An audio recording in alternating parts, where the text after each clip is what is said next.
परिचय। Rohan shopping mall घूमने आया है। स्कूल में आज उसे विभिन्न आकृतियों के विषय में बताया गया।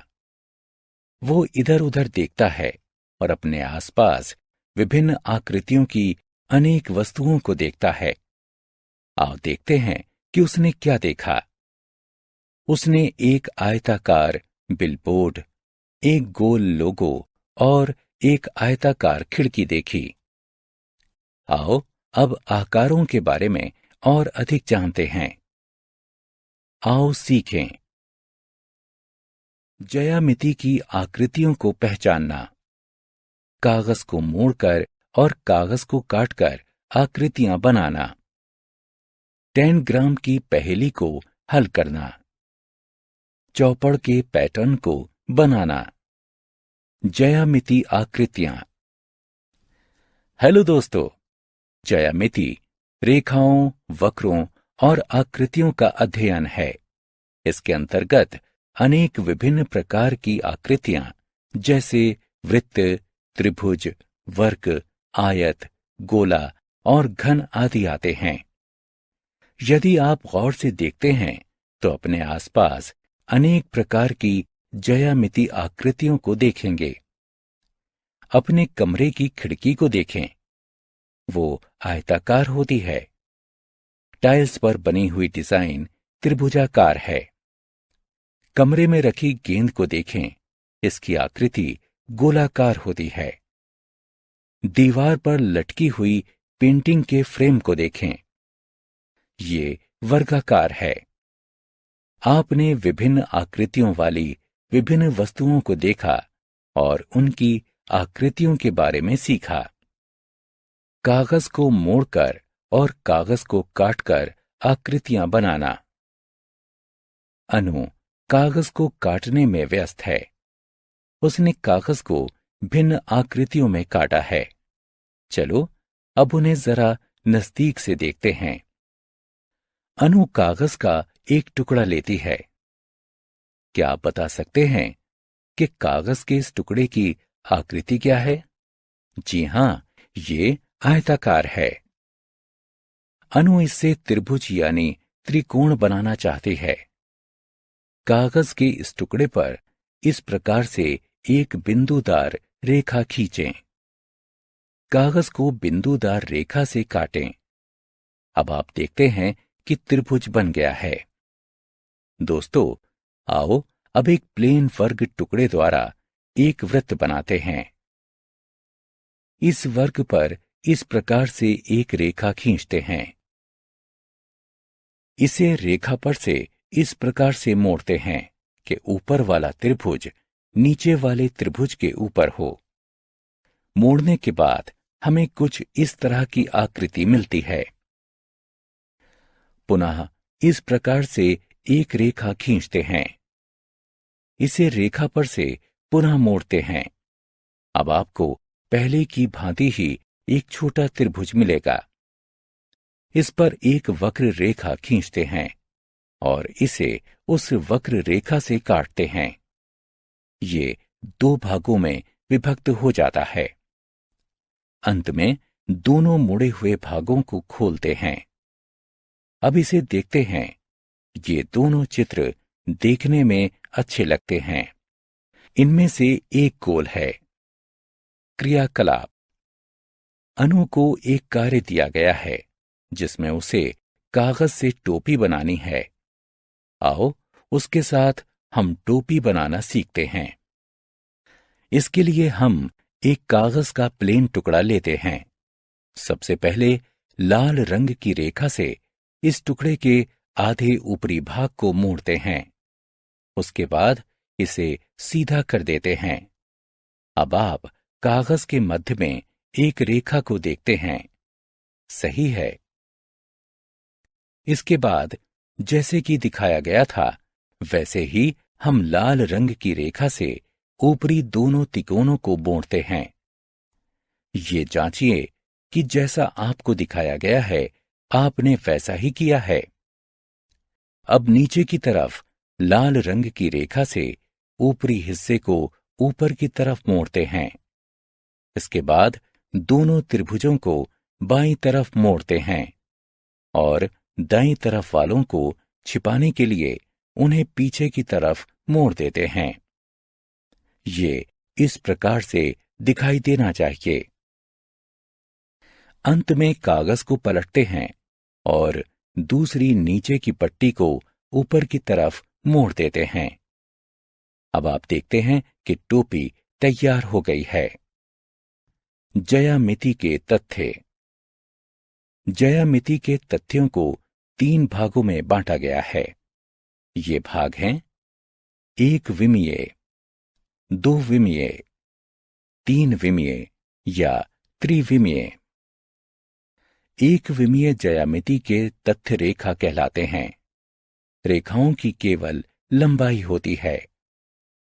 2 विमीय ज्यामिति के तथ्य लंबाई और चौड़ाई के बारे में होते हैं। 3 विमीय ज्यामिति के तथ्य लंबाई, चौड़ाई और ऊंचाई के बारे में होते हैं। ज्यामिति शब्दावली। आओ अब ज्यामिति में प्रयोग होने वाले कुछ आधारीय नामों को जानते हैं। बिंदु, ये एक काल्पनिक चिन्ह है। रेखाएं, ये सभी सीधी दिशाओं में होती हैं।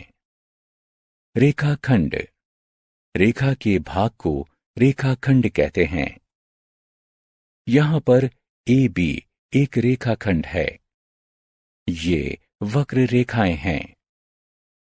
रेखाखंडों को नापना। चलो अब जानते हैं कि रेखाखंड को कैसे नापते हैं। रेखाखंड ए बी को नापने के लिए हम सेंटीमीटर स्केल का उपयोग करते हैं। पहला चरण, स्केल के एक सिरे को, जो कि 0 से शुरू होता है, उसे ए बिंदु के ठीक नीचे रखें।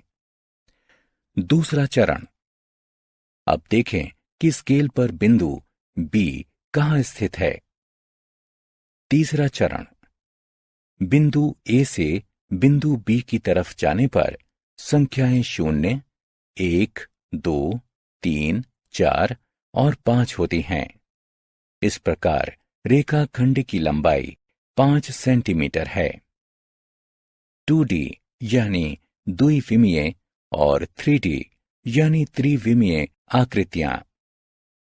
चलो अब 2 विमीय या 2D आकारों के विषय में चर्चा करते हैं। कुछ 2D आकृतियां निम्न हैं। वृत्त, त्रिभुज, वर्ग तथा आयत। कुछ 3 विमीय या 3D आकृतियां निम्न हैं।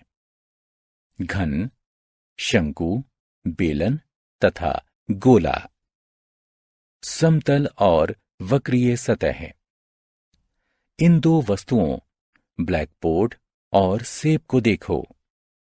ब्लैकबोर्ड की सतह समतल है और इस सतह की लंबाई और चौड़ाई होती है। जब आप सेब की सतह को छूते हैं तो आप देखते हैं कि इसकी सतह समतल न होकर वक्रीय है। एक बहुभुज एक समतल आकृति है जो कि 3 और 3 से अधिक भुजाओं से बनी होती है। बहुभुज के विभिन्न प्रकार हैं: त्रिभुज, वर्ग, आयत, पंचभुज यानी पंचकोण। अब हम समतल आकृति की भुजाओं और कोणों के विषय में पढ़ेंगे। इस वर्ग को देखिए। तीर 1, 2, 3, 4 वर्ग की भुजाओं को प्रदर्शित करते हैं। एक वर्ग की 4 भुजाएं होती हैं। एक बिंदु जहां पर 2 भुजाएं मिलती हैं उसे कोना कहते हैं। तीर 6, 7, 8, 9 वर्ग के कोनों को प्रदर्शित करते हैं। इसलिए यहां हम वर्ग के 4 कोनों को देखते हैं। इसी प्रकार त्रिभुज की 3 भुजाएं और 3 कोने होते हैं। आयत की 4 भुजाएं और 4 कोने होते हैं। टेनग्राम। टेनग्राम चीन की एक पुरानी पहेली है। टेनग्राम के अलग अलग टुकड़ों से हम कई जानवरों, इंसानों और चीजों की आकृतियां बना सकते हैं। यह 5 टुकड़ों वाला टेनग्राम है। चौपड़ यानी चौखाने। चौपड़ आकृतियों का एक ऐसा संग्रह होता है जो कि किसी समतल की सतह को ढकता है तथा कोई भी खाली जगह नहीं छोड़ता या आच्छादन यानी ओवरलैप नहीं करता है। इसे टाइलिंग भी कहा जा सकता है। हमने क्या चर्चा की?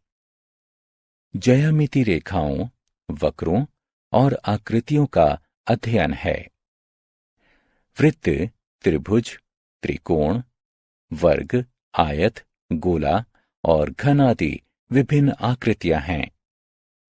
एक बहुभुज एक समतल आकृति है जो कि 3 और 3 से अधिक भुजाओं से बनी होती है। त्रिभुज की 3 भुजाएं और 3 कोने होते हैं। वर्ग और आयत की 4 भुजाएं और 4 कोने होते हैं। टेनग्राम चीन की एक पुरानी पहेली है। चौपड़ आकृतियों का एक ऐसा संग्रह है जो कि किसी समतल की सतह को ढकता है तथा कोई भी खाली जगह नहीं छोड़ता या आच्छादन नहीं करता है।